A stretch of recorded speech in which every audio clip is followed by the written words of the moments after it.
Venir nous écouter.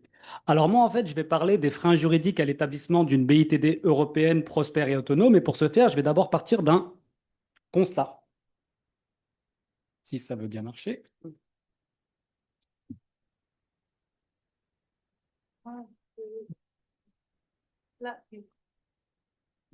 Très bien. Alors, ma présentation va avoir lieu en trois parties. Donc, dans un premier temps, un état des lieux de la BITD européenne.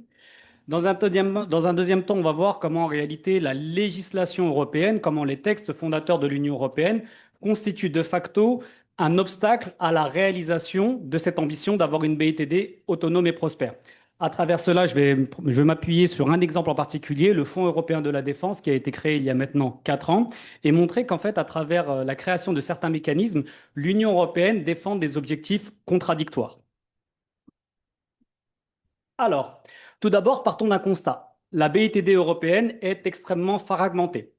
Pourquoi? Parce que nous avons beaucoup d'États, beaucoup d'acteurs qui parfois se font concurrence. Par exemple, si on prend le domaine naval, nous avons Naval Group pour la France, Navantia pour l'Espagne, Fincantieri en Italie, et naturellement, cette dispersion des industries de défense européennes ont des conséquences d'abord sur les produits, puisque par exemple en Europe, nous avons 178 équipements militaires majeurs, d'accord? Là aux États-Unis, la BITD américaine a 30 équipements majeurs. Et la conséquence de cet éparpillement, finalement, c'est un déficit de taille critique par rapport aux entreprises US. On a vu à la lumière de ce qui s'est passé en Ukraine que notre industrie de défense n'était pas capable de produire de façon suffisante. Et qu'en plus, au niveau des classements internationaux, on voit qu'étant donné qu'on a beaucoup d'industries dans les différents domaines que je viens d'évoquer, aucune d'entre elles n'arrive à se hisser parmi les leaders mondiaux. Dans le top 10 de la BITD mondiale, nous avons par exemple seulement un seul acteur européen. Donc, c'est pour ça que depuis des années et des années, on parle d'une volonté de rationalisation des entreprises de défense au niveau européen. Surtout que dans ce domaine, on a quelques réussites. On a eu bien sûr Airbus et à la fin des années 90, on a eu MBDA. De la même manière, dans le domaine naval, si on prend cet exemple-là, qui est celui que je connais le mieux, si on opérait une fusion entre Naval Group et Fincantieri, c'est-à-dire entre le français et l'italien, ça permettrait de créer le premier groupe mondial dans le domaine du naval. Donc c'est une belle ambition. Sauf que dans la réalité, ce n'est pas si simple. Pourquoi? Parce qu'il faut comprendre que l'Union européenne est avant tout une alliance qui, à sa base, était une alliance économique. Rappelez-vous, avant que ça devienne l'Union européenne, c'était la communauté économique européenne. Donc, c'est-à-dire que l'ambition de l'Union européenne était une ambition économique. C'est ce qu'elle sait faire de mieux.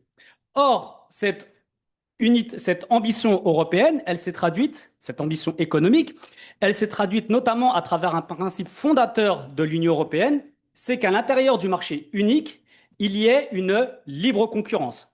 En ce sens, je vous ai mis ici un extrait du règlement 139 de 2004. Qu'est-ce qu'il dit? Il dit que forcément la création d'un marché unique va favoriser des rapprochements entre les entreprises. Mais la Commission européenne veille à ce que les rapprochements d'entreprises ne viennent pas mettre en difficulté un autre principe qui est celui d'avoir une concurrence dynamique. Autrement dit, ça veut dire quoi? Ça veut dire qu'en Union européenne, sa philosophie dominante, c'est d'avoir un marché qui soit concurrent. Concrètement, donc, si on a des entreprises qui veulent se rapprocher, l'Union européenne ne va pas nécessairement soutenir ce rapprochement, elle va vérifier d'abord et surtout si ce rapprochement ne nuit pas à la concurrence à l'intérieur même de l'Union européenne. C'est pour ça, par exemple, alors là, je vais prendre un exemple qui n'est pas de la BITD, mais qui est du domaine civil. En 2019, l'Union européenne, la Commission européenne, s'est opposée au rapprochement entre Alstom et Siemens. Alors, ce sont deux entreprises qui voulaient créer un géant européen du ferroviaire, donc ce qui aurait pu avoir du sens d'un point de vue industriel. Eh bien non, la Commission européenne a bloqué ce rapprochement parce qu'il considérait que le nouveau groupe qui allait être créé allait se retrouver au niveau du marché européen dans une situation de dominante, d'abus d'opposition dominante. Et donc, au final, cette fusion n'a pas été possible. Donc là, vous voyez qu'à travers cet exemple, on se retrouve dans une forme de contradiction.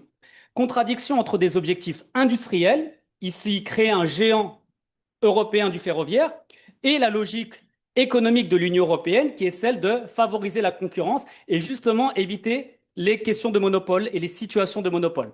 Donc là, vous voyez qu'à travers ce règlement, c'est là qu'on arrive à une des fragilités que l'on a du système européen, c'est que pour répondre à certains défis politiques, voire géopolitiques, on a un cadre réglementaire qui peut s'avérer être un frein.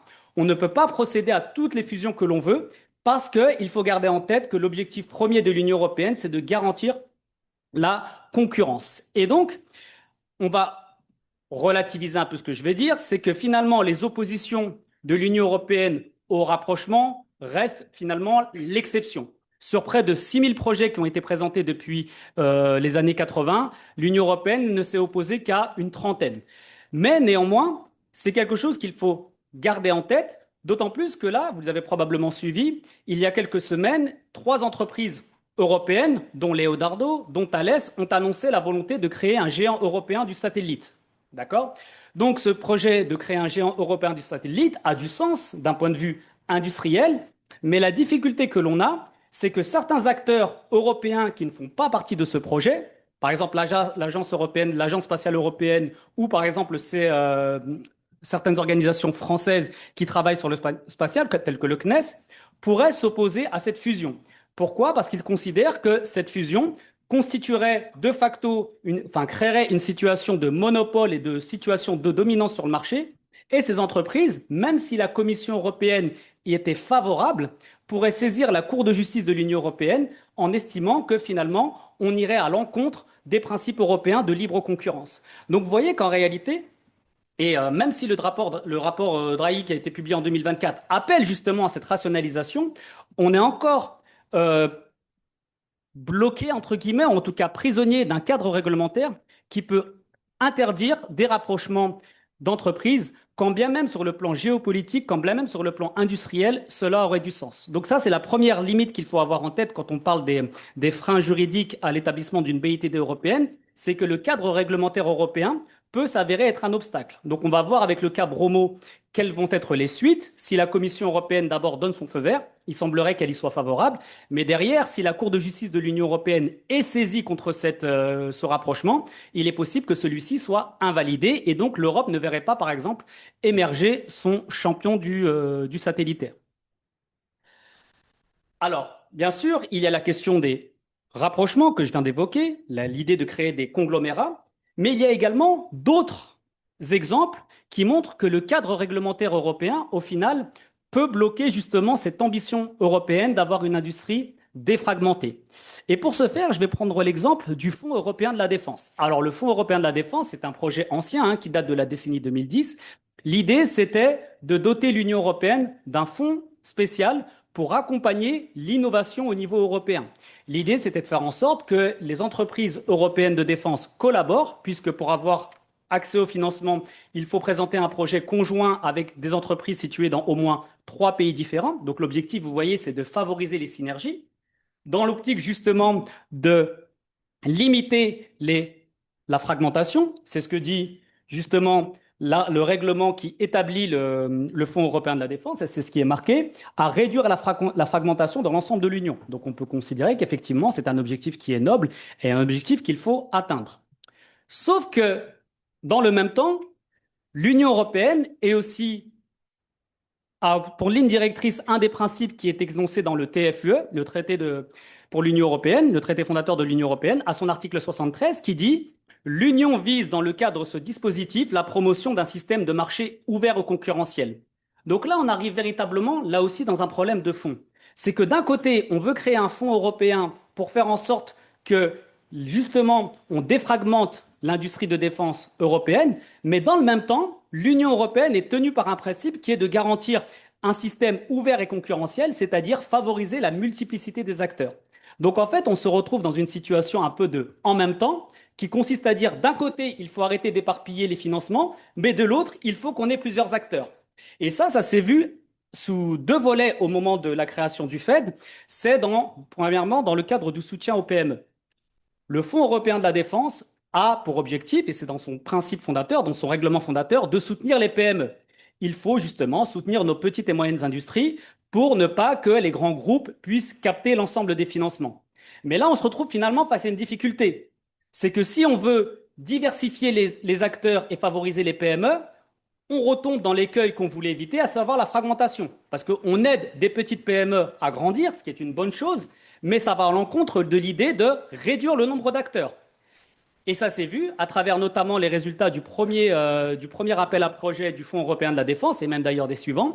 Beaucoup de petites PME se sont vues attribuer des financements, ce qui est une bonne chose en termes de recherche et d'innovation, mais qui d'un côté vient multiplier le nombre d'acteurs sur le marché, ce qui n'était pas le but. Donc là aussi, déjà, première contradiction.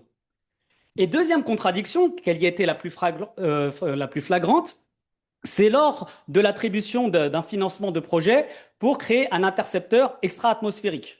Il y avait MBDA qui avait déposé un projet et vous aviez l'espagnol Sener Aerospatial. Finalement, qui a été choisi par la Commission européenne? C'est Sener Aerospatial, c'est-à-dire l'espagnol.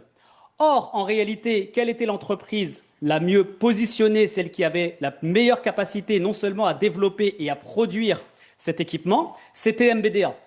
Là aussi, pourquoi? Parce que la Commission n'a pas voulu favoriser l'émergence d'une entreprise qui aurait eu un monopole et qui aurait été en position dominante.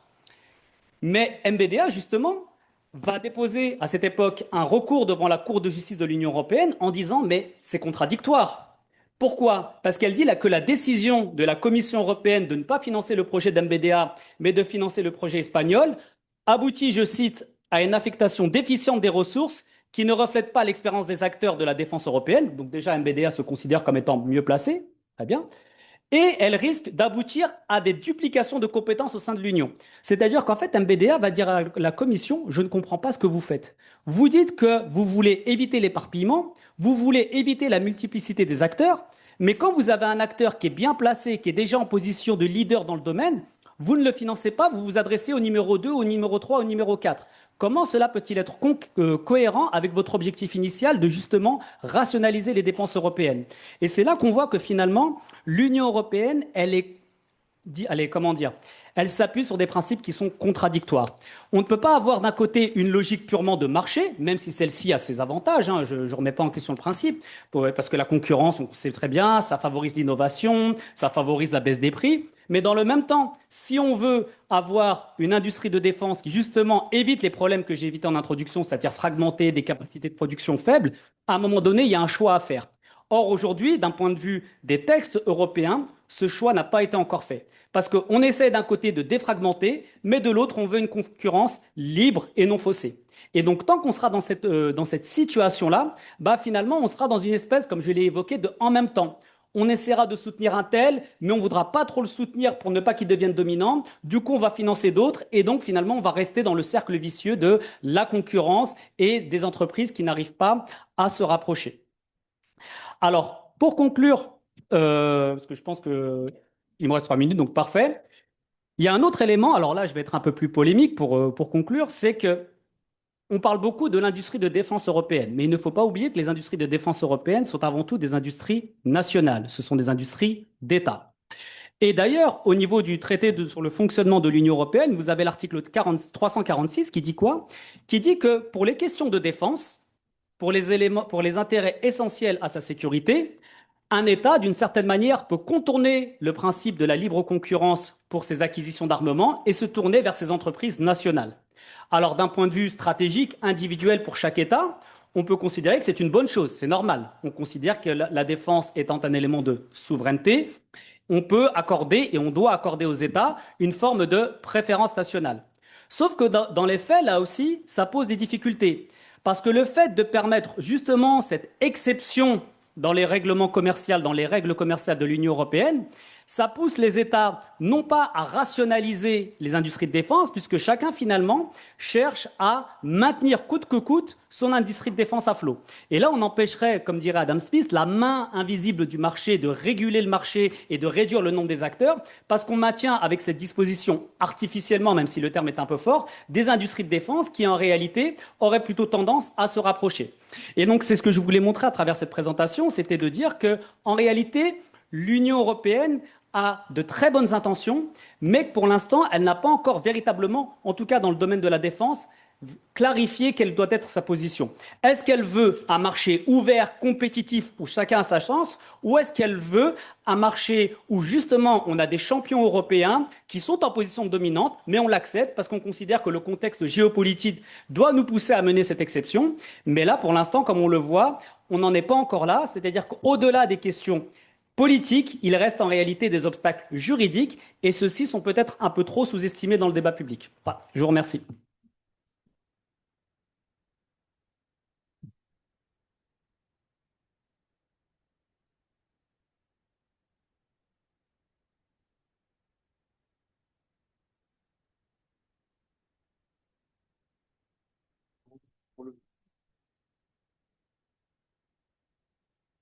Ah, super. Chers professeurs, chers collègues, tout d'abord, merci au Rubicon et à l'Université Laval pour avoir rendu cet événement possible. Mon intervention portera sur l'essor du complexe militaro-industriel turc, donc le CMI, et interrogera la possibilité ou non d'une interdépendance poussée entre les chaînes de production et d'approvisionnement turques et de ses alliés de l'OTAN, en particulier l'Europe. Alors que l'Union européenne parle de plus en plus d'Europe de la défense, la Grèce et Chypre ont manifesté leur réticence concernant une inclusion de la Turquie à ce projet, ce à quoi le ministre des Affaires étrangères turc, Hakan Fidan, avait déclaré début 2025 que toute Europe de la défense qui exclurait la Turquie serait irréaliste. Par irréalisme, parlait-il, voulait-il dire donc, qu'il était impensable de se priver d'un acteur émergent du CMI? Était-ce donc un manque de pragmatisme de la part des Européens? Quoi qu'il en soit, cette déclaration met en lumière des enjeux bien plus larges qui traversent aujourd'hui la construction de la défense européenne. Comment bâtir un projet commun entre les États souverains sur des questions régaliennes, politique de défense et politique étrangère? Comment penser une interdépendance industrielle avec des partenaires avec lesquels il existe des convergences, mais également des divergences profondes? Et enfin, quelles leçons tirer de l'historicité du complexe militaro-industriel turc pour éclairer les dilemmes contemporains de l'autonomie stratégique européenne? Je vais donc, si ce n'est de répondre à cette question-là, apporter des éléments de réponse avec donc quatre parties. Tout d'abord, étudier les racines historiques du CMI turc. Ensuite, faire un bilan de ces 20 dernières années. Montrer ensuite comment dirais-je, les réseaux de coopération bilatérale entre la Turquie et des pays de l'OTAN. Et enfin, voir les perspectives possibles d'interdépendance poussée entre la Turquie et ses alliés de l'OTAN. Donc, donc tout d'abord, pour comprendre l'état du CMI turc, il faut remonter dans le temps et bien comprendre que la Turquie revient de loin. En effet, déjà au XIXe siècle, l'homme malade de l'Europe, à l'instar d'autres empires millénaires comme la Chine, se rend compte du retard industriel qui la sépare des autres pays européens. Et dès lors s'établit donc une coopération profonde entre la Turquie et des pays européens comme l'Italie et l'Allemagne, dépendance qui va donc s'accroître avec le temps. Lors de la guerre d'indépendance turque menée par Atatürk, sous le vernis d'une épopée victorieuse d'un peuple solitaire mais héroïque contre des puissances coalisées contre la Turquie, se cachent des accords passés en réalité entre la Turquie et la jeune Union soviétique, notamment en matière d'armement. Et actuellement, de nombreux historiens estiment que la guerre d'indépendance turque n'aurait pas été à la faveur des forces nationalistes sans le soutien d'envoi d'armes soviétiques à l'endroit de la Turquie. Dans l'entre-deux-guerres, l'état moribond de l'économie turque ne permet pas d'aboutir à une armée suffisamment préparée et robuste pour faire face aux soubresauts géopolitiques des années 30 et 40, ce qui explique une politique étrangère largement neutre pendant la majorité du conflit de la Seconde Guerre mondiale. On voit ainsi comment une politique de défense conditionne la politique étrangère. Seulement, cette neutralité donc, de la Turquie pendant la Seconde Guerre mondiale provoqua la colère de Moscou qui menaçait la Turquie.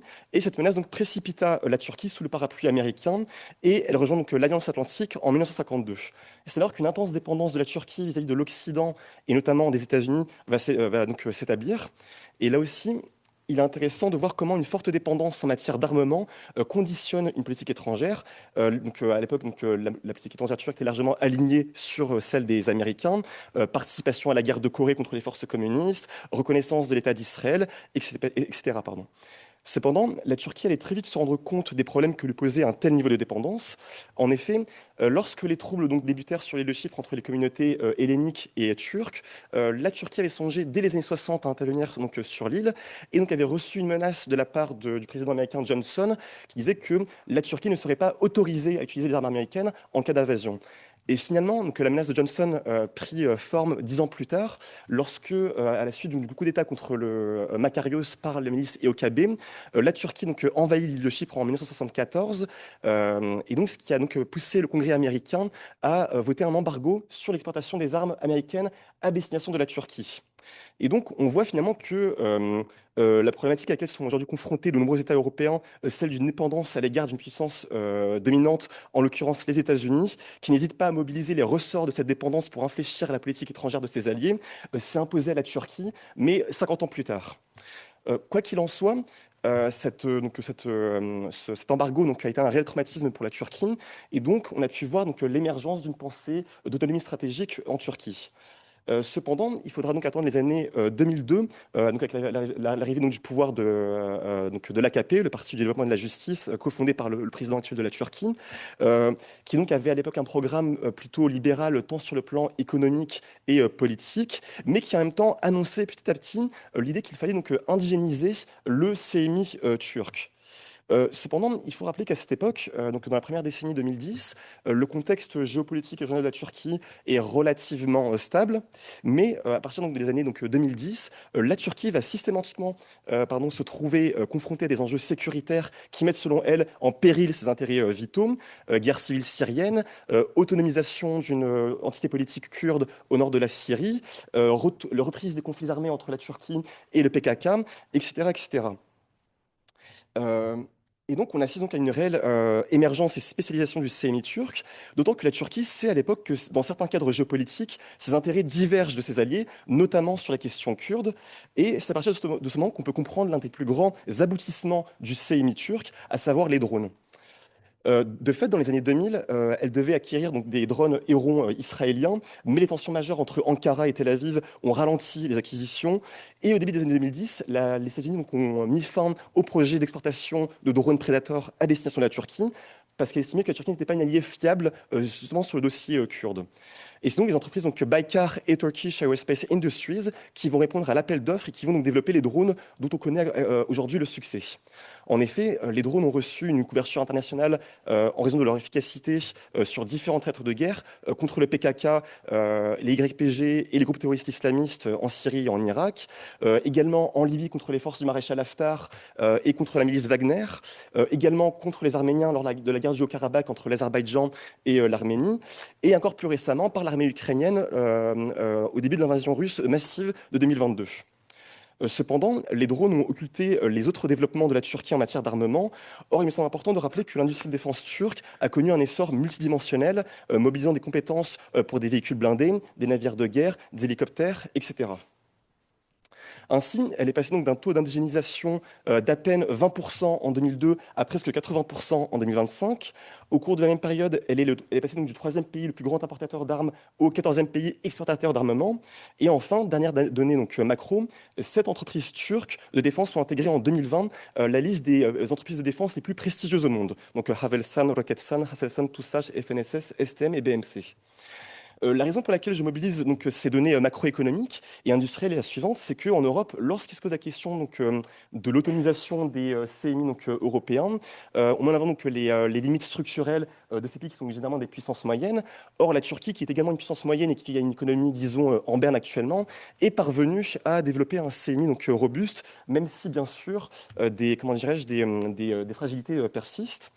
Euh, Ici, d'ailleurs, on peut voir donc une manifestation donc, de ce qu'on pourrait appeler donc, un techno-nationalisme, donc voir comment un État sous couvert donc, de nationalisme développe son CMI. Ici, donc, on a donc, le Technofest, qui n'est pas une sombre rave allemande, mais un endroit, du coup, les Turcs montrent leur nouveau développement en technologie en matière donc, d'aviation. Ici, donc, Erdogan qui signe un nouveau drone développé par les industries de défense turques. À présent, je vais parler donc des récentes coopérations bilatérales entre la Turquie et certains pays européens. Donc, je vais commencer donc avec l'Espagne. Donc, il faut savoir qu'entre 2013 et 2022, il y a eu plus de 6 milliards d'euros donc, de l'exportation d'armes espagnoles à l'endroit de la Turquie. La grande majorité de ces projets ont concerné donc, l'A400M, assemblée en Espagne. Et ce qui est intéressant, c'est que la Turquie a également participé à la conception de cet avion, preuve qu'une coopération entre Européens et Turcs est possible. On peut également citer encore plus récemment l'exemple de la coopération entre Navantia et les entreprises de défense turques qui ont donc développé le porte-drone turc, l'Anadolu. On peut également donc citer l'exemple de l'Italie. Donc la Turquie est un des plus grands marchés des exportations d'armes italiennes. L'Italie donc exporte des hélicoptères, des canons navals, des satellites militaires et des missiles. Et l'industrie italienne a également fourni des sous-systèmes destinés à des systèmes turcs, comme les radars donc, de Leonardo, pour les fameux drones TB2 dont on connaît actuellement le succès. Et ce qui est intéressant de souligner, c'est qu'actuellement, la situation politique entre Rome et Ankara est au beau fixe. Les deux pays convergent sur de nombreux dossiers géopolitiques, notamment sur les questions de l'Afrique du Nord, mais ça n'a pas toujours été le cas. Par exemple, entre 98 et 99, il y a eu des tensions entre les deux pays parce que Abdullah Öcalan, le leader du PKK, stationnait donc en Italie. Et l'Italie avait refusé d'extrader Abdullah Öcalan. Et malgré ces tensions, on n'a pas vu une interruption de la coopération entre l'Italie et la Turquie. Ce qui montre donc que la Turquie, même si c'est un partenaire qui est difficile, est capable de compromis. Et surtout, la Turquie, même si elle a pu développer son CMI, elle fait face toujours à des limites structurelles, notamment un manque d'argent en termes de R&D, de recherche et développement, également en termes de haute technologie. Par conséquent, elle a aussi besoin de coopérer avec ses partenaires européens. Autre exemple également intéressant, c'est les cas donc, de la Pologne et la Roumanie. Donc, la Pologne a respectivement signé donc, un contrat de 24 drones Bayraktar TB2 avec la Turquie en 2021 et la Roumanie en a commandé donc, 18, en plus de 1000 véhicules blindés légers. Et ces deux pays, donc, on sait, cherchent à se départir de leur matériel soviétique vieillissant pour acquérir de nouvelles armes donc, plus modernes et se tournent généralement vers des acteurs non européens comme les États-Unis et l'Amérique du Sud, pardon, la Corée du Sud. Et dans ce contexte, donc, justement en disant qu'il y a des retards dans les chaînes d'approvisionnement donc, européennes, et donc dans ce contexte, la Turquie pourrait être un pays donc, qui pourrait donc, pallier les ralentissements et lenteurs des CMI européens. Et au-delà des seules performances donc, techniques, la raison pour laquelle Varsovie donc, et Bucarest ont également noué des liens avec la Turquie en matière d'armement, c'est aussi parce que ces pays-là ne veulent pas voir la Turquie s'écarter donc, de l'influence européenne pour éventuellement mener un rapprochement avec la Russie, et que donc mener des coopérations et des partenariats avec la Turquie, c'est une manière de la garder ancrée sur le flanc européen. Enfin, il sera donc ma dernière partie. Je souhaite donc aborder les potentiels, donc les problématiques que pourrait donc susciter une interdépendance approfondie entre la Turquie et les pays donc européens.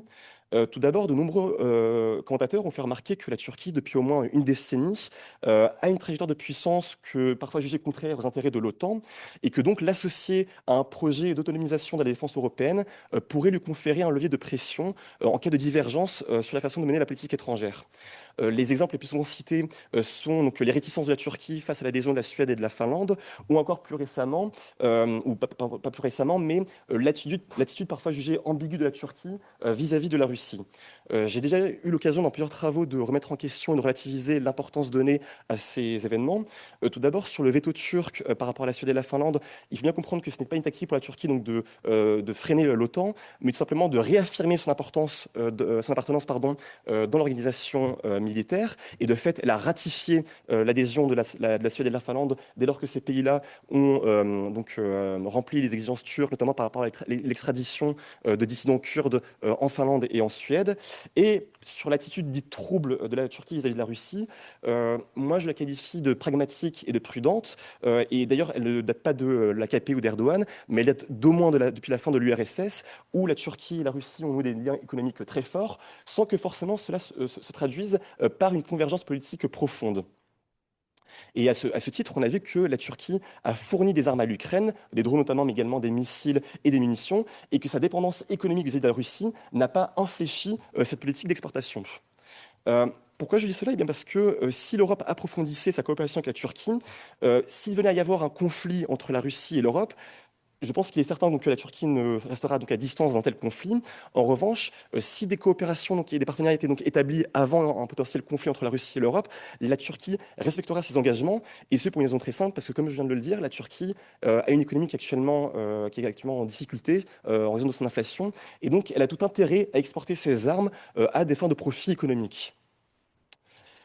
Une autre réticence de la part de certains décideurs européens est la peur que les divergences politiques avec la Turquie fassent de la coopération de matière de défense un levier de pression donc, utilisé par cette dernière en cas donc, de divergence. Et c'est vrai que sur de nombreux sujets récents qui ont fait polémique en Turquie, comme l'arrestation du maire d'Istanbul l'année dernière, ou encore la question kurde, il y a quelques années, ces sujets-là auraient provoqué donc, de vives critiques en Europe. Et là, donc, on a vu disons, des réactions assez timides de la part des Européens par rapport à ces situations-là. La façon dont j'interprète, c'est que donc, l'Europe cherche à donc, ménager la Turquie pour ne pas justement entamer une plus grande trajectoire eurasiatique. Toutefois, je passe au film. Toutefois, qu'on a même des divergences plus profondes donc, interviendraient donc, à la Turquie et l'Union européenne, la Turquie continuera donc enfin, maintiendra et respectera ses engagements en matière de défense. J'en veux pour preuve que le plus gros client des armes turques, ce sont les Émirats arabes unis. Or, la Turquie et les Émirats sont de grands adversaires géopolitiques. Ils se mènent donc des guerres interposées, notamment au Soudan, mais également en Libye. Et pourtant, jamais ces divergences n'ont infléchi la coopération de défense entre les Émirats et la Turquie. Merci beaucoup.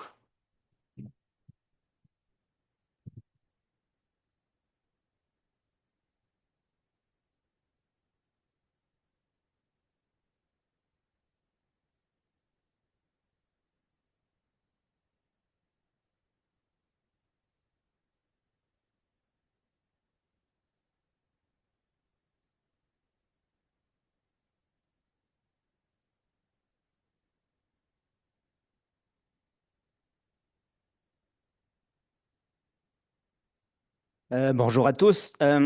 La Silicon Valley, ben, je vais en parler beaucoup pendant ma présentation. Essentiellement, on parle de quoi? On parle de 3 millions de personnes, 3 millions d'habitants sur 200 kilomètres carrés environ, dont près de 10% seraient millionnaires.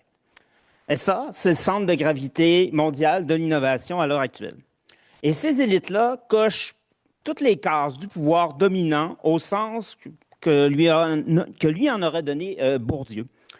C'est-à-dire dominer, c'est essentiellement quoi au fond? C'est faire passer sa manière de voir le monde, comme la seule manière de voir, comme la seule et unique manière de voir.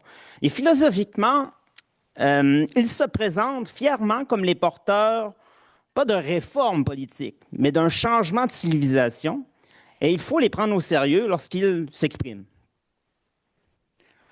L'acronyme TESCREAL permet de regrouper un peu ce paquet d'idéologies qui circulent dans les milieux de la tech, pas seulement dans la Silicon Valley, de plus en plus, on observe des rayonnements même à l'international, à l'extérieur. Donc, c'est un ensemble d'idées qui portent un discours essentiellement techno-optimiste ostentatoire, hein, par exemple, les idées de transhumanisme, de singularité technologique aussi, de cosmisme aussi, cette idée de se répandre dans l'espace. Et ce discours-là, il dit, ben voilà où l'humanité doit aller. Autrement dit, nous incarnons le futur. Et ce futur prend la forme d'un projet de réinvention impériale quand on y pense.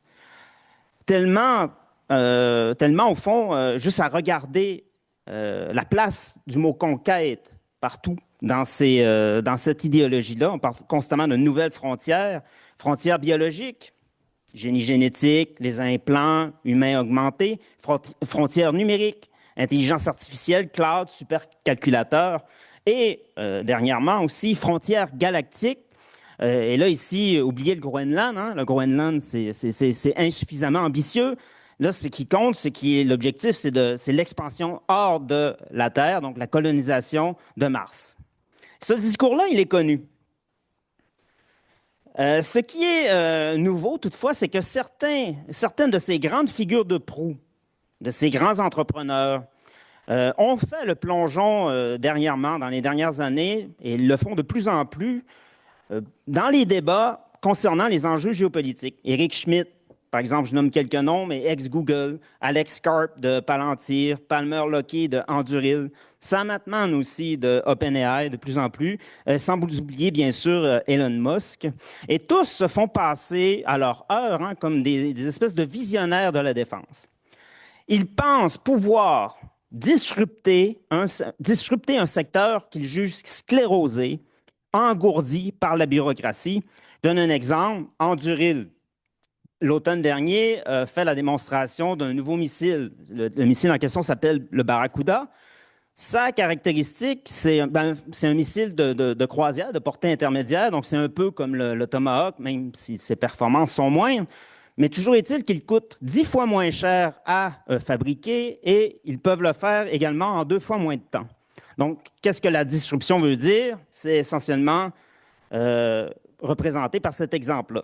Ce qu'on peut appeler comme la start-upisation militaire, c'est l'entrelacement durable entre les armées, le capital risque, les startups et aussi les géants de la tech qui forment un entrelacement qui fait que peu à peu, ces acteurs-là entrent dans la chaîne ou cherchent à entrer dans la chaîne de production de l'armement classique et reconfigurent son écosystème industriel à son image. Il existe maintenant plusieurs dispositifs institutionnels qui existent, dont la finalité est d'essayer de capter l'innovation directement à la source, donc de se rapprocher des écosystèmes d'innovation locaux. Vous avez quelques exemples ici, ce sont des exemples américains. Il y a la CIA aussi, donc j'ai oublié d'écrire là-dessus, mais InQtel, qui est une instance de capital risque de la CIA qui est localisée dans la Silicon Valley depuis 1999. En France, vous avez l'Agence d'innovation de défense, là, dont c'est un peu le mandat, ou encore BP e-France Défense aussi. Ils sont là pour scruter ce qui se fait dans les startups, quelles sont les technos les émergentes, les plus intéressantes d'un point de vue de défense, investir, prêter de l'argent aussi. Et on voit la tendance dans la dynamique d'investissement. C'est-à-dire, par exemple, pour les États-Unis, le capital risque injecté dans les startups de défense a doublé entre 2019 et 2022 pour se stabiliser depuis là, autour d'une trentaine de milliards par année. Mais ce qui est intéressant, c'est que le tiers de ces capitaux-là viennent de la Silicon Valley. Mais surtout, il faut comprendre que le capital risque, ce n'est pas un financement qui est neutre. C'est-à-dire qu'il cherche des rendements très élevés sur un horizon le plus court possible, ce qu'on appelle le scaling en anglais. Donc, il privilégie les entreprises qui sont capables de croître très vite. Et dans ce modèle-là, le produit principal, ce n'est pas la technologie elle-même, ce n'est pas le service ou le produit qui est fabriqué.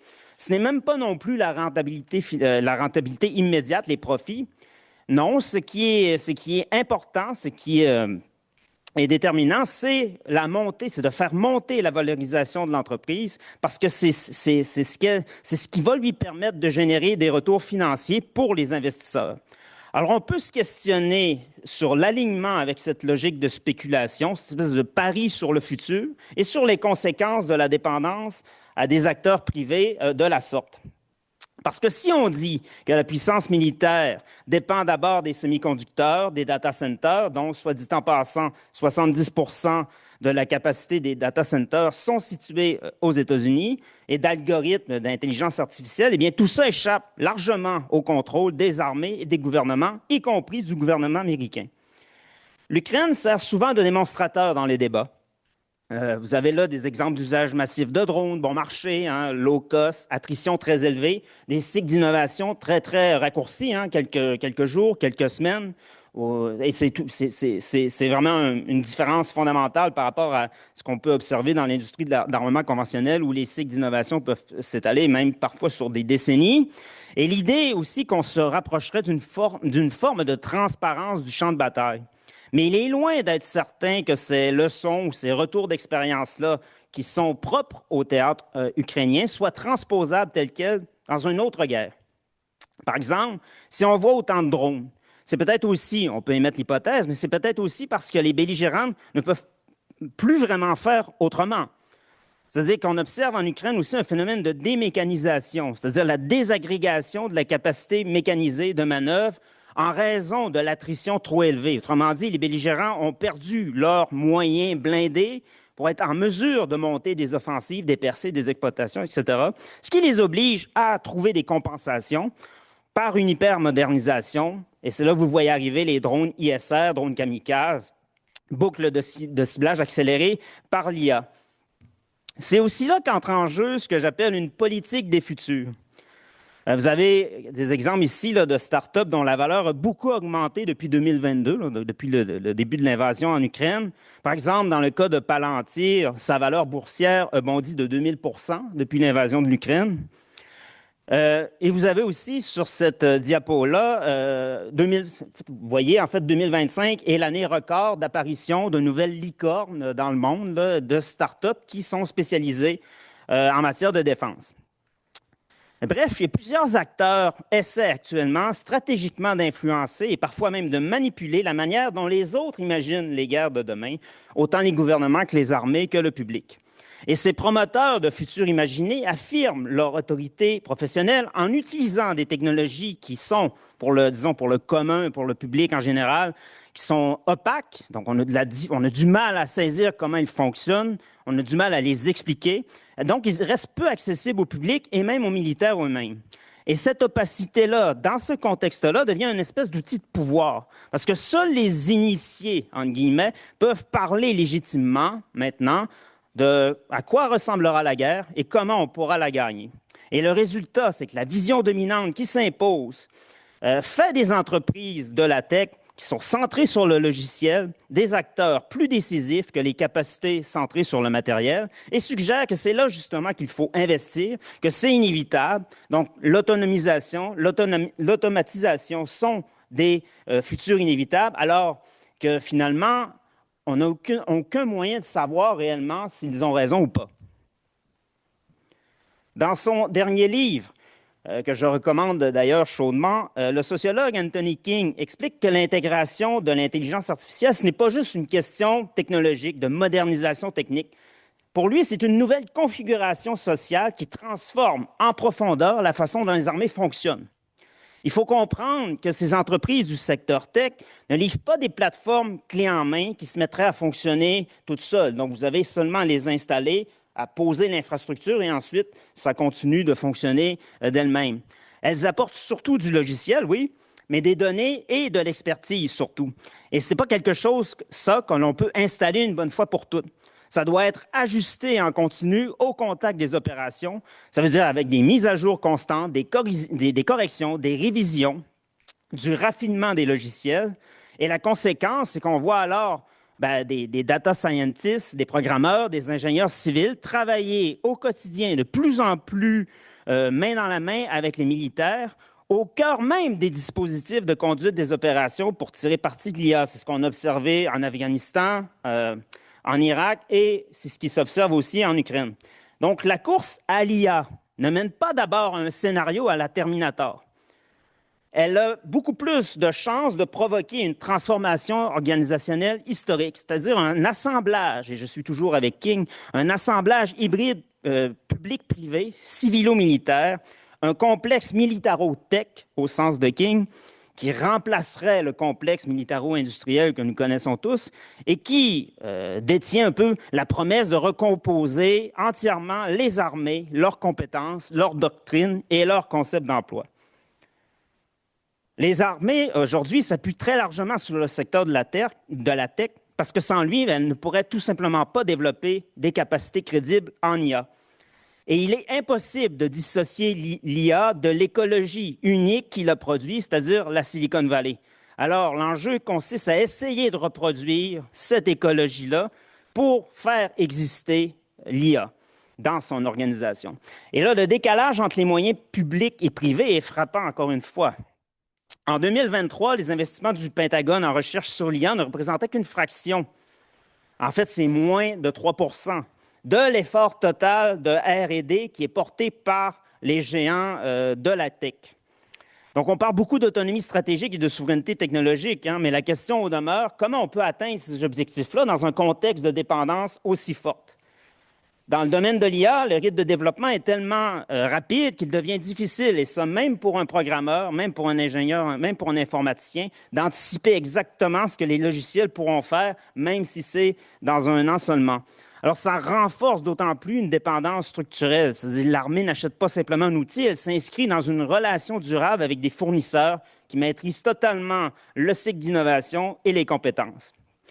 Vous allez me dire que les armées ont déjà eu l'habitude de sous-traiter certaines fonctions avec des acteurs privés. Pensez aux mercenaires, pensez dans la matière de logistique, de maintenance, de sécurité.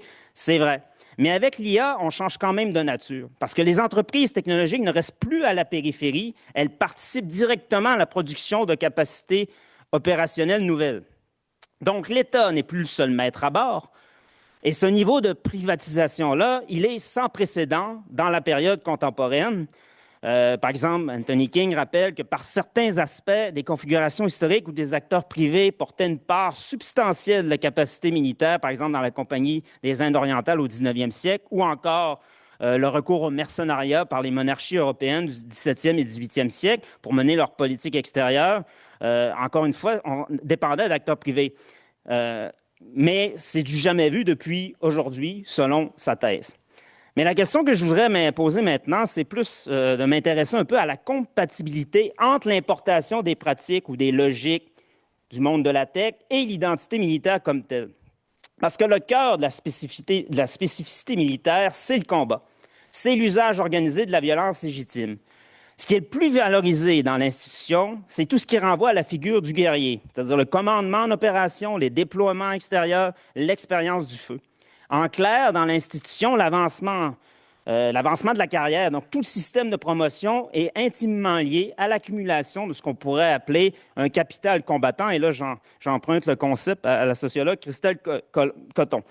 L'arme d'appartenance introduit des distinctions et ça se trouve au cœur de la hiérarchie de prestige, du prestige militaire tel qu'il existe aujourd'hui. Donc, des armes comme en France, la Légion, les troupes de marine ou les parachutistes concentrent les statuts supérieurs parce qu'ils sont dans la guerre, ils sont dans l'action, ils sont dans les décorations. Et pour l'instant, je dis bien pour l'instant, ça peut peut-être changer, mais l'innovation et la compétence numérique ne semblent pas constituer des voies de prestige bien dominantes. Peu de militaires cherchent à briller par l'innovation, pas plus que par la technologie. Dans les entretiens que moi j'ai déjà faits, par exemple, il n'y avait aucun des responsables d'innovation dans la Marine nationale là, française, il n'y avait aucun des responsables d'innovation que j'ai rencontrés qui était diplômé de l'école de guerre, par exemple.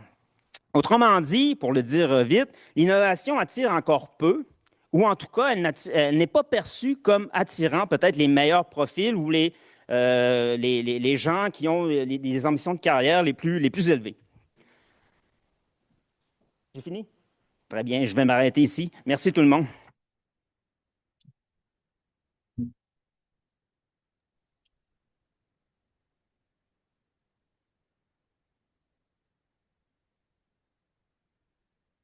Puis le troisième, le dernier, est-ce que c'est quelqu'un qui est... Oh, voilà. Voilà, merci. On vous cède la parole. Bonjour. Est-ce que vous voyez mes diapositives? Oui. Très bien. Donc merci beaucoup. Je vais vous parler d'économie de guerre et d'économie de paix aujourd'hui. Alors pendant environ 3 décennies, l'Europe a connu la période qu'on a appelée les dividendes de la paix, qui était caractérisée par une baisse des budgets, une baisse du nombre de militaires, et puis un maintien de l'industrie, hein, mais plus des entreprises que des capacités de production.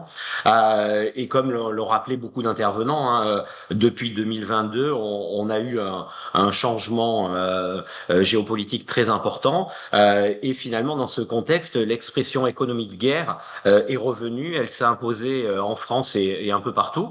Alors en France, le président de la République l'a utilisé, le Premier ministre. Et puis, c'est une expression qui a été largement également utilisée dans la presse. Alors, l'intérêt du concept d'économie de guerre, c'est de montrer que la guerre, ce n'est pas seulement une affaire militaire ou diplomatique, hein, c'est avant tout une affaire économique et industrielle. Finalement, sans canon, sans fusil, sans char, le militaire peut pas faire la guerre et donc la production de ces outils-là, c'est une question économique et industrielle. Alors après, je vais essayer de vous montrer que ce concept a beaucoup de limites. C'est un concept qui reste flou, qui reste mal défini. Si on parle d'économie de guerre, on parlerait d'économie de paix en opposition et qui caractériserait la période des dividendes de la paix. Mais on verra qu'on n'est pas aujourd'hui en économie de guerre. Donc l'objectif de mon intervention, ça sera de vous montrer d'une part que ces deux termes restent encore flous, hein, même s'ils sont beaucoup employés. Et puis dans une deuxième partie, j'essaierai de vous montrer que, alors j'emploierai pas forcément le terme économie de guerre, mais de contexte d'augmentation des cadences de production. Et dans ce contexte-là, si on veut augmenter les cadences de production, il faut que l'État devienne un véritable chef d'orchestre industriel qui combine incitation et contrainte et qui reprenne un peu la main sur le marché de la défense. Alors, Pour vous montrer que les frontières sont de plus en plus floues, le premier argument, c'est qu'on a une transformation des formes de conflictualité. On a des conflits qui sont de plus en plus hybrides, et puis jusqu'à 2022, on avait des conflits qui étaient surtout intra-étatiques, hein, à l'intérieur des États. Donc par conflit intra-étatique, on va entendre les guerres civiles, les milices, les acteurs non étatiques armés, le terrorisme international également. Et dans ce cas, on a parlé de guerre contre le terrorisme. Alors on pourrait se demander si à cette époque-là, alors qu'on était en période des dividendes de la paix, on avait également une économie de guerre. Et puis on a une explosion des formes de conflictualité sous le seuil de la guerre. On a de plus en plus de cyberattaques, de sabotage d'infrastructures critiques ou de manipulation de l'information. Et donc finalement, le conflit, puisque le terme guerre, on l'emploie peu en économie, il correspond plus seulement à une mobilisation totale entre États, mais à un continuum de conflictualité qui vont être permanents et diffus. Alors, toujours dans ces frontières floues, on a également d'autres concepts qui se rapprochent de l'économie de guerre, et on a la guerre économique. Alors là, la guerre économique signifierait qu'on serait toujours en conflictualité, et donc on pourrait toujours avoir une économie de guerre. Alors la guerre économique, l'objectif, c'est d'affaiblir l'économie d'un rival, sans passer forcément par la guerre ouverte, ou de l'affaiblir pour préparer une guerre future. Alors les outils de guerre économique sont nombreux. Beaucoup ont été utilisés ces dernières années. On a des sanctions, des embargos, des gels des avoirs. On peut avoir également des restrictions technologiques. On a eu des embargos sur les semi-conducteurs, sur certaines matières premières, sur des énergies ou des terres rares. Et puis on a de la prédation technologique avec de l'espionnage et du cyberespionnage. Donc du coup, la guerre économique, elle rend également obsolète l'idée d'une frontière très nette entre guerre et paix, et les États vont s'affronter durablement dans l'économie, même en l'absence d'un conflit armé. Alors, la séparation guerre et paix n'est plus très nette, mais on a également, et ça a été rappelé par d'autres intervenants, une porosité qui est croissante entre les industries civiles ou les activités civiles et les activités militaires. On a d'une part beaucoup de technologies et d'entreprises duales. Alors dual, ça veut dire que c'est des technologies ou des entreprises qui vont opérer dans les deux marchés, à la fois dans le marché défense et dans le marché civil. Hein, on a parlé beaucoup de l'IA, des clouds, du quantique, de la robotique, des capteurs, des composites. Hein, tout ça, c'est des technologies duales qui vont servir à la fois dans le civil et dans la défense. On voit aussi que c'est derrière ces innovations décisives, on retrouve beaucoup d'acteurs civils, hein, que ce soit pour les drones commerciaux, pour les systèmes de communication par satellite, ou l'IA générative ou la vision par ordinateur. On a également beaucoup d'entreprises duales qui vont opérer à la fois sur les deux marchés.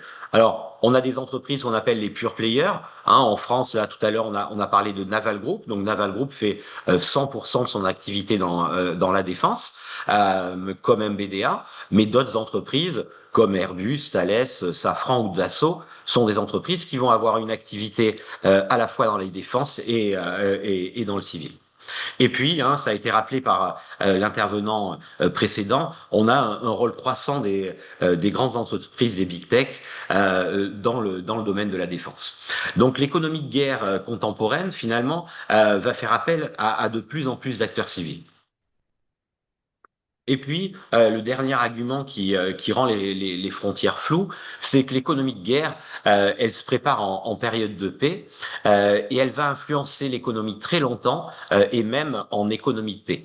Alors, l'économie de guerre se prépare en période de paix, on le voit avec les deux guerres mondiales. Hein, la mobilisation économique et industrielle a été lente, elle a pris du temps, et elle s'est préparée plusieurs années avant la guerre, et donc en économie de paix.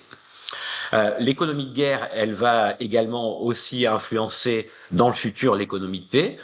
Il y a plusieurs très bons travaux en économie qui sont sortis ces dernières années, qui montrent l'influence des financements défense des années 50, hein, à la fois sur le développement de la Californie, sur le développement de certains produits, hein, comme l'iPhone, ou plus généralement sur la localisation, l'intensité et le type d'innovation aux États-Unis. Alors, je vous ai dit que les frontières étaient floues. Il y en a une, il y a une différence quand même qu'on utilise souvent pour définir l'économie de guerre. C'est une différence budgétaire et puis une différence au niveau des niveaux de production. Mais cette différence, vous allez voir, reste insuffisante pour caractériser une économie de guerre. Alors, on pourrait penser qu'une économie de guerre, c'est une économie où on a des budgets défense qui sont très très importants. Donc on a eu les périodes de paix. Donc là, je reprends un travail de Jocelyn Droff et Julien Malizard qui a été publié dans The Conversation. Hein, et il montre que pendant les périodes de paix, l'effort de défense est entre 1 et 2,5% du PIB. Mais ces périodes de paix sont des périodes de paix entre les États. Hein, donc on a une absence de guerre ou de conflits interétatiques, mais il peut y avoir du terrorisme ou des conflits intra-étatiques et donc, entre guillemets, hein, une guerre. On a également les périodes de guerre froide où là l'effort est un peu plus important. On passe à 3,8 du PIB en France en moyenne. Et puis les périodes de conflits ponctuels comme la guerre du Vietnam ou la guerre de sécession aux États-Unis où là on arrive à 10% du PIB. Et puis derrière le terme économie de guerre et au niveau du budget, on pense surtout aux guerres mondiales. Hein, et donc là on voit l'évolution des budgets sur une très longue période en pourcentage du PIB. Et on voit que pendant les guerres mondiales, là le niveau de dépenses monte très fortement et on peut atteindre, hein, vous voyez, pour la France, on peut dépasser les 60% du PIB pour la Seconde Guerre mondiale qui était consacrée aux dépenses de défense. Alors derrière cet indicateur, il faut voir que cet indicateur, il est trompeur. Hein, c'est les dépenses de défense sur le PIB. Donc ça signifie que les dépenses de défense ont fortement augmenté, mais ça peut aussi signifier que le PIB a baissé. Et là, les deux phénomènes se sont conjugués pour la France. Alors, où on en est aujourd'hui? Là, je vous montre l'évolution des dépenses mondiales de défense à partir des données CIPRI. Hein, on voit bien la période des dividendes de la paix, fin de la guerre froide, hein, fin des années 80. On a les dépenses mondiales de défense qui baissent très fortement. Et puis, début des années 2000, les attentats aux États-Unis. Et là, la course à l'armement et la fin des dividendes de la paix prend fin aux États-Unis. Hein, nous, ça sera un peu plus tard en Europe.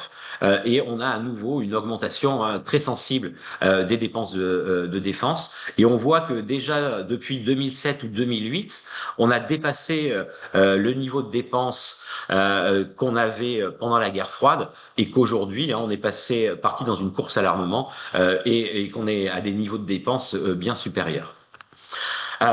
Au niveau des volumes de production, on peut voir qu'il y a une différence aussi en économie de guerre. Hein, on a une augmentation des volumes de production qui sont considérables et ils sont presque multipliés par 30, alors qu'aujourd'hui, on se félicite quand les volumes de production de nos industriels ont été multipliés par 2 ou 2,5.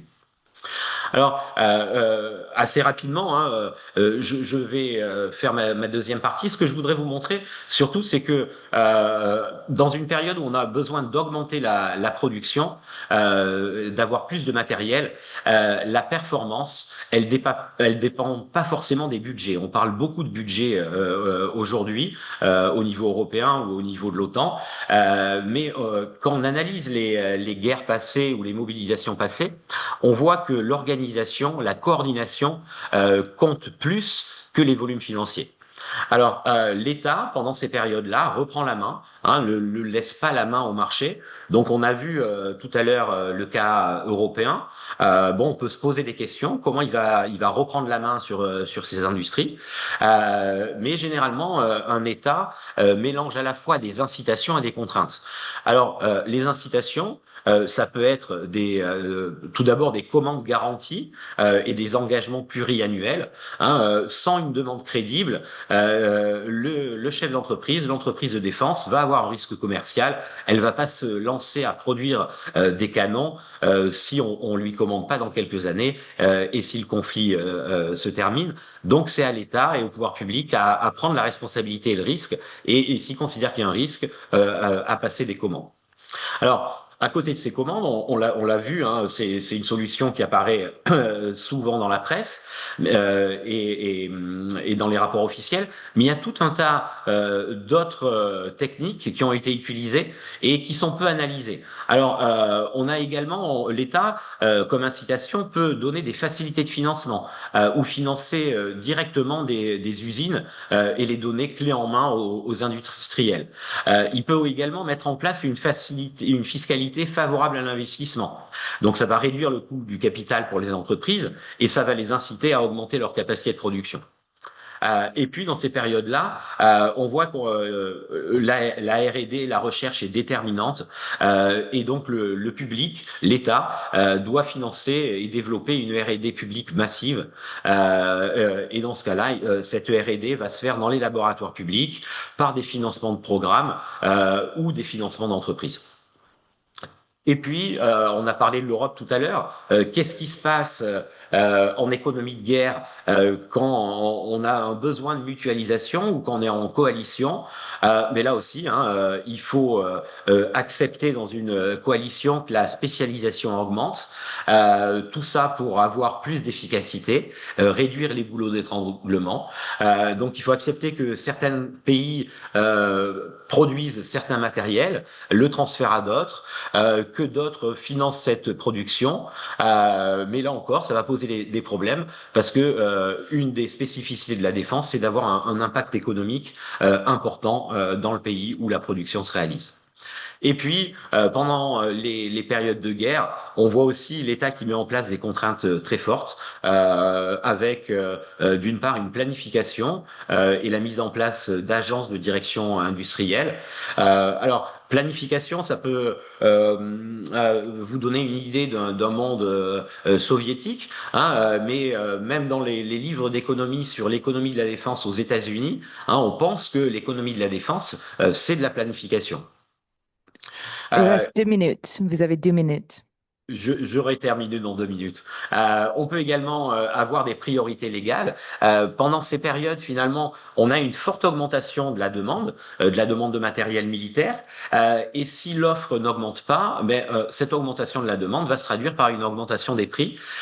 Donc du coup, l'État doit allouer les intrants, allouer l'acier, l'aluminium, mais également mobiliser le travail. Et puis, durant ces périodes, les autres produits dans l'économie peuvent augmenter également, et l'État reprend aussi le contrôle de l'inflation et des mauvaises allocations qu'il peut y avoir. Alors, ce qui est important également dans ces périodes-là, c'est l'acceptabilité sociale à la fois des budgets et puis de cette activité défense. Donc, il faut que l'État contrôle et reprenne les profits excessifs. Et pendant chaque mobilisation industrielle, hein, des mécanismes, soit d'impôt sur les profits excessifs, soit de renégociation ou d'audit, ont été mis en place. Alors, pour conclure, pour moi, il n'y a pas forcément d'économie de guerre et d'économie de paix. Hein. La guerre contemporaine, finalement, elle s'inscrit dans un continuum paix-guerre qui est difficile à distinguer. Mais ce que nous montre l'histoire, c'est que en période de mobilisation industrielle, qu'on pourrait appeler économie de guerre, il ne faut pas seulement dépenser plus, mais il faut réfléchir à toute l'architecture institutionnelle du système de production et que les États performants qui combinent incitation et contrainte au sein d'une coordination centralisée s'en sortent mieux que les autres. Et puis un dernier point, là où on est aussi en retard au niveau européen, c'est que durant ces périodes, il faut avoir une information très importante sur l'économie, les entreprises et les technologies. Sans cette capacité informationnelle, l'État reste un acheteur, un simple acheteur, pas très informé, et il ne peut pas devenir un chef d'orchestre industriel. Voilà, je vous remercie.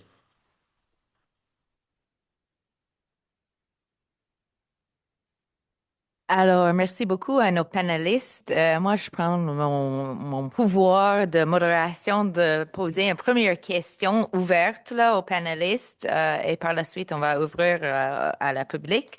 Donc, au Canada, ça fait un bon moment qu'on attend notre stratégie industrielle de la défense. Cela dit, l'Union européenne s'entendait sur leur stratégie en mars 2024. Donc, avec un recul d'à peu près 2 ans. Quels impacts de cette stratégie européenne de défense industrielle est-ce que vous voyez et quelles implications pour nous au Canada? Parce qu'on inspire beaucoup de vous autres, donc j'ai hâte de vous entendre. Je vais commencer pour dire quelques mots assez rapidement. Oui, allez-y. Ok. Alors, alors effectivement, depuis la guerre en Ukraine et même un petit peu avant, il y a eu beaucoup de choses qui ont été faites au niveau européen pour booster l'industrie de défense. Mais comme faisait remarquer dans un autre forum de discussion, quelqu'un qui travaillait sur ces questions disait que l'Europe, elle s'est focalisée beaucoup sur l'innovation et le développement de nouveaux produits, mais a très peu financé la production.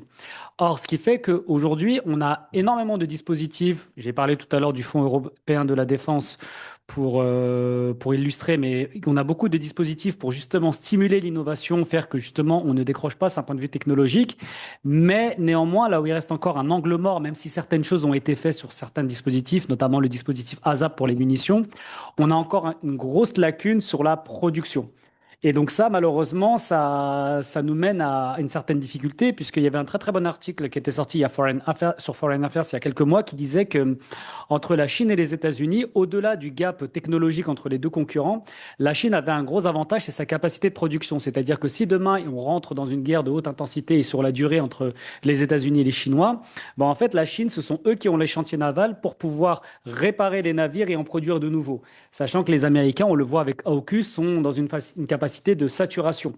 Donc voilà, donc ce qui a été fait au niveau de l'Europe est une limite. Alors sur le Canada, vos implications, moi j'ai envie de dire acheter européen, mais on n'est même pas sûr de pouvoir, on n'est même pas sûr de pouvoir vous livrer. Alors, est-ce que... Non? Ben, je peux peut-être ajouter un mot. Évidemment, comme vous l'avez dit, on attend toujours la fameuse stratégie industrielle de défense du Canada.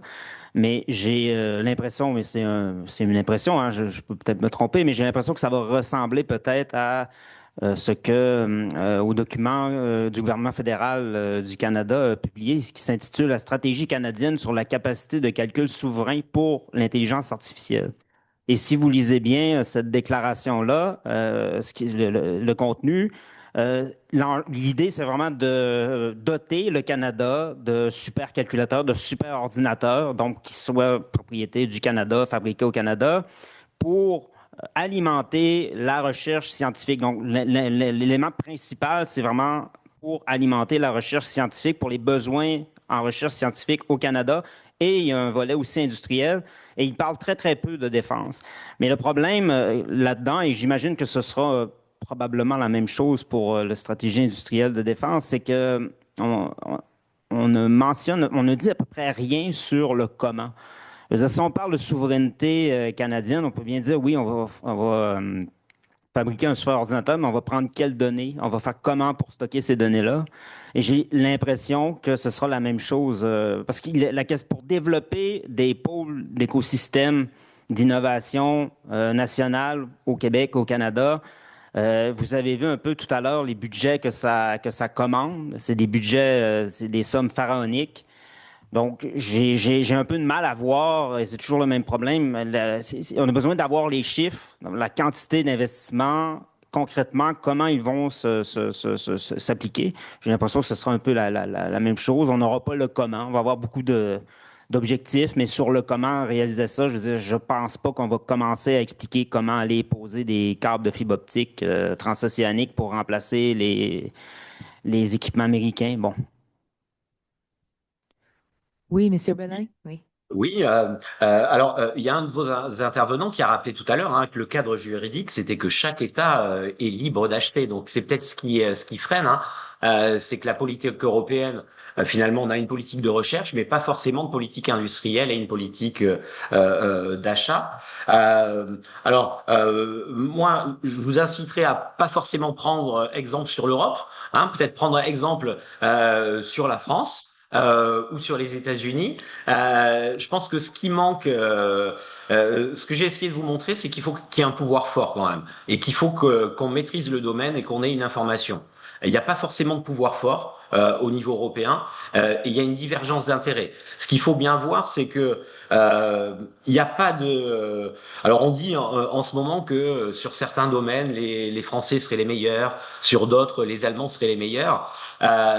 En fait, le meilleur dans 10 ans, c'est celui qui aura eu le plus de commandes. Et donc là, on voit qu'il y a un choix très important à faire par les politiques.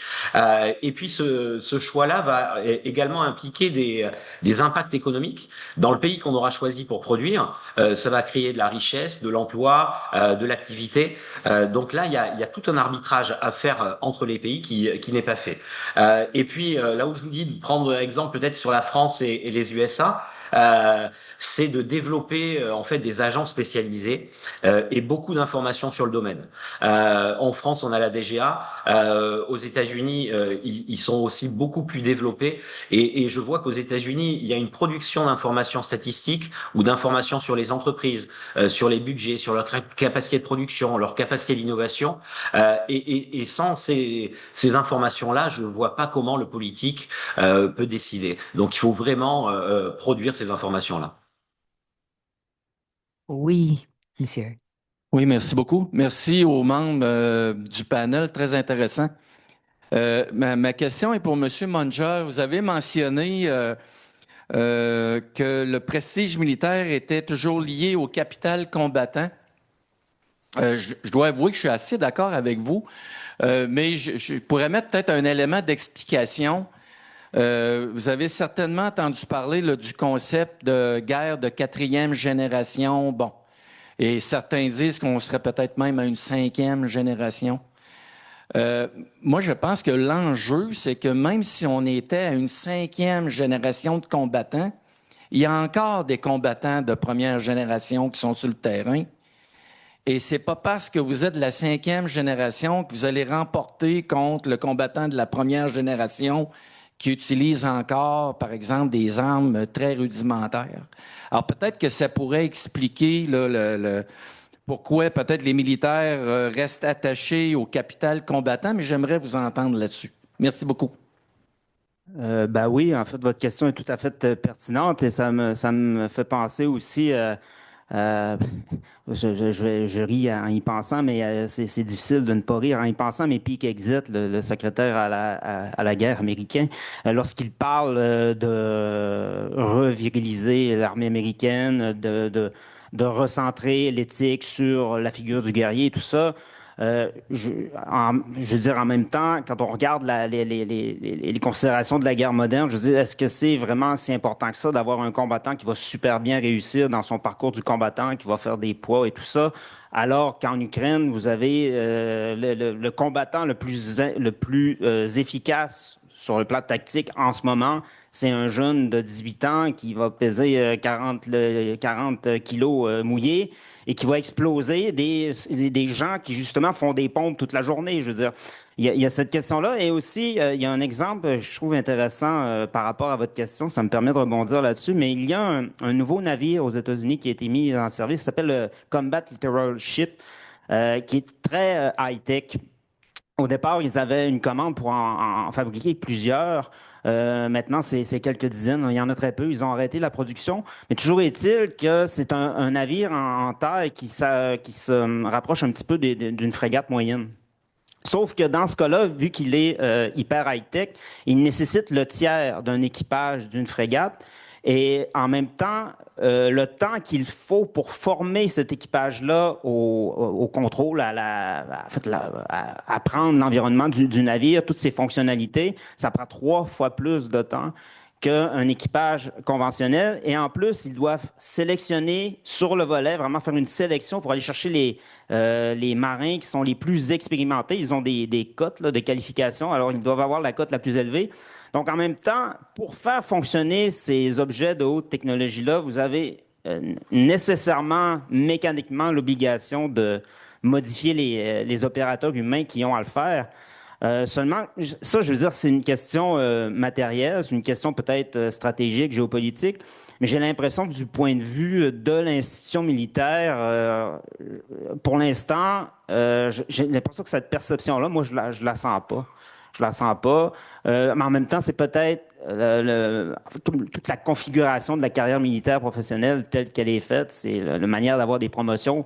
Parce que moi, je me souviens dans les enquêtes de terrain que je faisais, parce qu'il y a beaucoup de leviers, de dispositifs qui ont été mis en place en France, par la Marine nationale, par exemple, parce que c'est un cas que je connais le mieux, mais ils ont créé des Fab Labs un peu partout aussi pour que les gens qui ont une idée de conception, d'innovation puissent venir le faire. Donc, on essaie d'encourager beaucoup l'innovation, même par le bas, là, par les opérateurs comme tels. Mais le problème, c'est que euh, les gens qui disaient avoir essayé de faire breveter quelque chose ou à faire remonter une de leurs inventions ou une de leurs idées se heurtent à une multiplication d'obstacles juridiques, bureaucratiques. Et en plus de ça, il y a quand même un certain inconfort aussi avec l'idée que même si, par exemple, moi je suis un militaire en opération qui propose une innovation, que c'est adopté, il n'y a pas de récompense comme telle autre que la satisfaction d'avoir fait ça et peut-être d'aider mes camarades qui sont avec moi dans mon unité ou peut-être les forces armées dans l'ensemble. Mais je veux dire, il n'y a pas il n'y a pas de récompense symbolique, il n'y a pas de récompense monétaire non plus. Et c'est pas nécessairement de dire que l'innovation, les innovateurs devraient être récompensés en question de salaire ou tout ça. Mais moi, j'ai vraiment l'impression que l'institution n'est pas a du mal même s'ils essaient de stimuler l'innovation, ils ont du mal avec la valorisation après coup. Donc, et pour moi, c'est culturel. La question est culturelle. C'est pas par un manque de structures bureaucratiques ou pas. En fait, il y en a trop déjà, des structures bureaucratiques. C'est vraiment leur rapport comme tel aux innovateurs. Monsieur Belin. Oui, hein, c'était pour rebondir justement là-dessus. En économie, il y a toute une littérature sur la gestion des ressources humaines, que ce soit dans l'armée ou dans la police, et sur l'innovation, la prise en compte de l'innovation. Et on se rend compte que innover, c'est prendre du risque. Or, toutes ces structures-là, finalement, évacuent le risque. Et quand vous prenez un blâme, que vous soyez dans l'armée ou dans la police, votre carrière, elle est finie. Donc, il y a tout un champ de recherche en ce moment qui se développe pour savoir comment faire pour modifier ces structures, pour prendre en compte le risque, parce que on le voit, hein, l'innovation augmente quand même la capacité au combat et la capacité militaire. Renaud. Micro, oui, oui, oui. Merci. Merci beaucoup. Moi, je voulais réagir par rapport à la question d'Anessa et puis par rapport aussi à l'intervention de Rachid. Euh, Est-ce qu'il n'y a pas justement dans l'Union européenne un problème de représentation de ce que doit être l'objectif de la politique?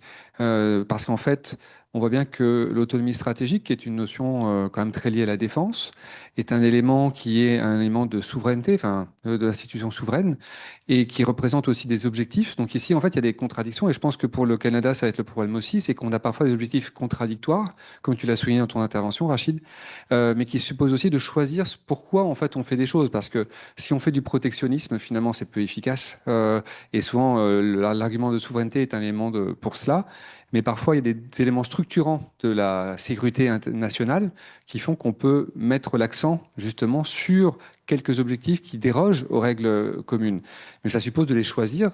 Et alors, pour l'Europe, l'Union européenne en tant que telle, elle ne peut pas se substituer aux États, mais elle peut être le champion. Elle l'a fait par exemple avec Galileo, dans le domaine de la géolocalisation spatiale, qui est une capacité souveraine finalement, qui sert à la défense, qui peut être une alternative au GPS ou à GLONASS russe. Euh, et donc pour le Canada, la question aussi peut-être de choisir où mettre l'effort plutôt que parce qu'on peut toujours, comme le font souvent les Britanniques, faire de super documents hyper intéressants, mais qui n'ont aucune conséquence opérationnelle. Donc ici, peut-être que la question de savoir non pas s'il faut une ambition, mais où porter l'ambition? Et comme le disait Sylvain, mettre les moyens en conséquence, parce qu'il y a des effets de seuil. Jean pourrait en parler aussi, hein. Il y a des effets de seuil dans l'investissement et disperser les moyens, finalement, c'est aboutir à l'illusion de la sécurité d'approvisionnement ou la maîtrise des technologies sans l'avoir. On a 10 minutes qui restent. Est-ce qu'il y a des questions? Au niveau des étudiants, je vous invite, oui. Bonjour, Chloé. Je suis étudiante à l'ESEI puis stagiaire à la DGVBQC. Merci pour votre intervention. Je me demandais, je verserai un peu au niveau plus micro parce qu'on parle beaucoup de centralisation, de plans canadiens, de plans européens. Euh, on est ici au Canada, composé d'un certain nombre de provinces. Je suis belge, qui est composé de 3 régions, 3 communautés et 10 provinces. Euh, qui se répartissent des compétences qui sont parfois exclusives, parfois mutuelles. Puis en plus en Europe, on a encore les 3 niveaux européens, fédéral et puis fédéré pour certains pays. Donc quelle est la place des entités, quelle place peuvent prendre les entités fédérées justement dans cette industrialisation actuelle, dans l'industrialisation actuelle? Alors, Je peux commencer à répondre. Déjà là, l'OTAN, dans son 1,5 qui met sur la résilience dans l'OTAN, il dit que cela va tomber au niveau provincial municipal. Donc déjà là, tout ce qui est la poche, qui est résilient généralement des infrastructures là, ça va être au niveau des provinces. Fait que je vous invite à une activité qu'on va avoir lieu le 13 mars à l'ENAP sur le Québec et la résilience. Fait que on pose la question nous-mêmes. Alors, je vais parler sur le point de vue français. Alors, nous, effectivement, la politique de défense, c'est quelque chose de national. En revanche, là où on a l'intervention des acteurs locaux, alors c'est l'ordre d'intervention que je vais qualifier d'égoïste pour maintenir l'emploi industriel. C'est-à-dire que souvent, l'enjeu que l'on a, c'est si on envisage, par exemple, un partenariat avec Fincantieri, Naval Group, Thales ou d'autres partenaires européens, là où les élus locaux vont se mobiliser, donc les territoires vont se mobiliser, c'est pour s'assurer qu'il y ait finalement un retour sur investissement, là, donc la thématique du juste retour, pour que les territoires justement ne perdent pas leur emploi, ne perdent pas leur savoir-faire. En fait, c'est véritablement sur des intérêts égoïstes. Et ça se comprend, hein, puisque derrière, il y a des bassins industriels, il y a des emplois qui sont en jeu, il y a des compétences qui sont en jeu. Et c'est d'ailleurs un des enjeux, hein, quand la France défend certains projets à l'échelle internationale, à l'échelle européenne, même quand la France dit il faut acheter européen, en réalité on dit qu'il faut acheter français, sous-entendu, parce que si on dit acheter européen mais qu'on achète bulgare, bah, en réalité ça va pas véritablement nous satisfaire. Et donc je ne suis pas sûr qu'effectivement il soit très pertinent de descendre à l'échelon très local, parce que finalement ça risque d'être un conglomérat d'intérêts individuels, mais que c'est qu'effectivement au niveau européen. Mais là aussi, ça, si on décide de monter ça au niveau européen, ça inclut aussi une forme de perte de souveraineté nationale au niveau des États. Or, on sait qu'on est dans un contexte politique très particulier. On a aussi une montée des populistes qui veulent justement critiquer l'Union européenne en permanence pour des bonnes ou des mauvaises raisons et qui dénoncent justement la perte de pouvoir des États. Donc, d'un côté, si on voudrait vraiment aller vers une défense européenne rationalisée, il faudrait transférer cette compétence vers l'Union européenne. Mais d'une part, je ne suis pas sûr que les populations soient prêtes. Je ne suis pas sûr que les États soient prêts. Donc, on se retrouve un peu dans une impasse. C'est pour ça qu'on est plus aujourd'hui en train d'essayer de miser sur de la collaboration, faire en sorte que tout le monde y gagne, mais ça reste quelque chose d'assez compliqué en réalité. Il y avait une autre question, non? Je réponds sur le. Ah oui, oui, oui, Ouais. Monsieur Belin. Oui, hein, alors pour moi, c'est pas forcément quelque chose d'égoïste, hein. Je pense qu'il y a deux fonctions à la défense. C'est un peu une assurance, hein, ça assure notre sécurité, mais il y a une deuxième fonction, c'est l'activité économique.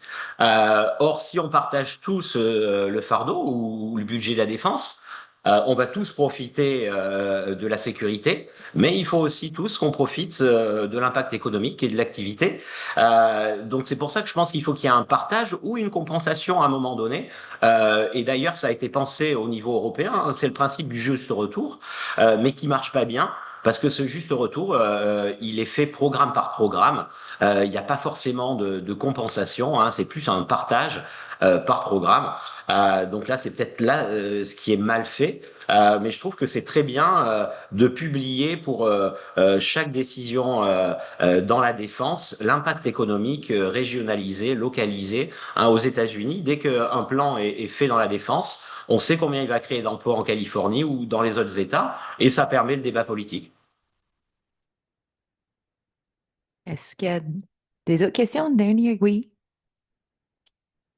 Bonjour, tout d'abord, merci pour la présentation. J'avais une question plus spécifique pour Monsieur Kenmir par rapport justement aux drones et en Turquie. L'Union européenne récemment, elle a acheté des nombreux drones pour sa politique migratoire, mais c'est surtout tourné vers les drones Héron, donc Israël et Leonardo, l'Italie. Mais justement, pourquoi pas avoir acheté du côté de la Turquie si ça aurait pu servir de levier par rapport aux moutons noirs qu'elle peut être, que ce soit au sein de l'UE ou de l'OTAN. Voilà, je me posais la question. Merci. Je pense tout simplement que par rapport à la question donc, migratoire, c'était pas une question spécifiquement de défense, je pense. Et puis surtout, il y a, je pense, une plus grande historicité des relations entre l'Union européenne et un membre, donc l'Italie également, Israël, qu'avec la Turquie. Mais justement, et là je reprends ce que j'ai dit dans mon intervention, c'est que ça aurait pu être une occasion justement d'approfondir les relations entre l'Union européenne et la Turquie, sachant que, alors je ne connais pas tout à fait les prix des drones, donc Héron ou italiens, mais je suis prêt à parier que les drones turcs sont beaucoup moins chers. Et ils ont montré leur efficacité dans plusieurs théâtres d'opération.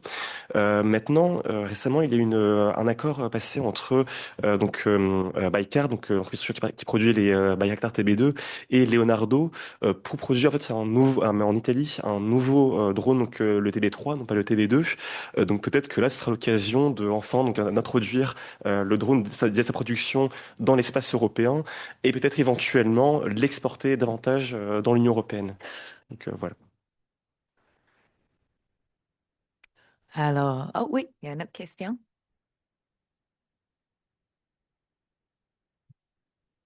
Bonjour, donc je vais parler à propos du Canada.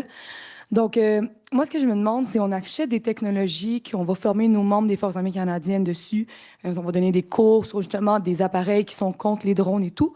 Et quand on commence les cours, on mentionne que justement, ces appareils qui sont désuets et qui fonctionnent présentement pas avec justement qu'est-ce qui se passe en Ukraine. Donc, moi, ce que je veux savoir, c'est quelles sont, selon vous, les solutions ou c'est à quel moment qu'on va comprendre qu'il faut avoir des appareils qu'on forme nos soldats sur des systèmes qui fonctionnent présentement, sur qu'est-ce qui se passe dans le monde et comment on va faire pour trouver ces solutions qui devraient être durables pour le futur.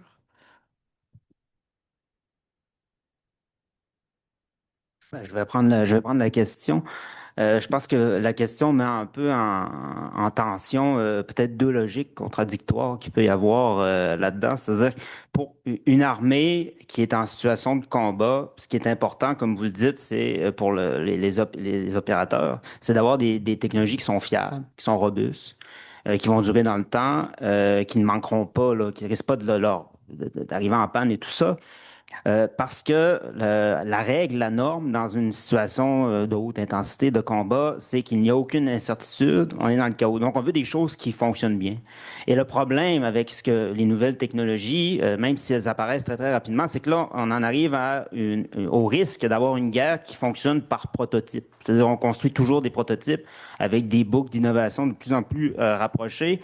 Mais des prototypes pour faire du prototype sans que ça ne résulte avec un résultat stratégique en bout de ligne. Et le problème avec tout ce qui est technologie numérique, tout ce qui est technologie à base d'IA, c'est que j'en ai glissé un mot tout à l'heure, c'est que dans le jargon, ils vont dire que c'est des boîtes noires, c'est-à-dire que quand vous faites entrer des données dans la machine, vous avez un résultat, vous lui demandez d'accomplir une tâche, mais les ingénieurs, les concepteurs ne sont pas capables d'expliquer pour comment l'algorithme fait pour arriver à son résultat. Donc, ça crée beaucoup d'incertitudes, beaucoup d'imprévisibilité, et ça, les militaires n'aiment pas ça. Alors là, vous avez un peu une logique contradictoire entre, disons, les nécessités du combat et une logique de fonctionnement d'un secteur technologique qui avec toute sa culture, hein, les idéaux de la contre-culture, fabriquer rapidement, concevoir rapidement, faire un prototype, tester, revenir à la planche à dessin, recommencer comme ça. Alors que pour les armées, faire ça, ben, ça veut dire des morts, ça veut dire peut-être des défaites, ça veut peut-être dire aussi des dévastations. Alors, ils sont comme pris avec cette espèce de logique-là qui est difficilement conciliable en l'état. Alors, avec cela, veuillez me joindre de remercier nos panélistes pour leurs expertises. Et je vais inviter le directeur du réseau d'analyse stratégique de venir faire clôturer notre journée.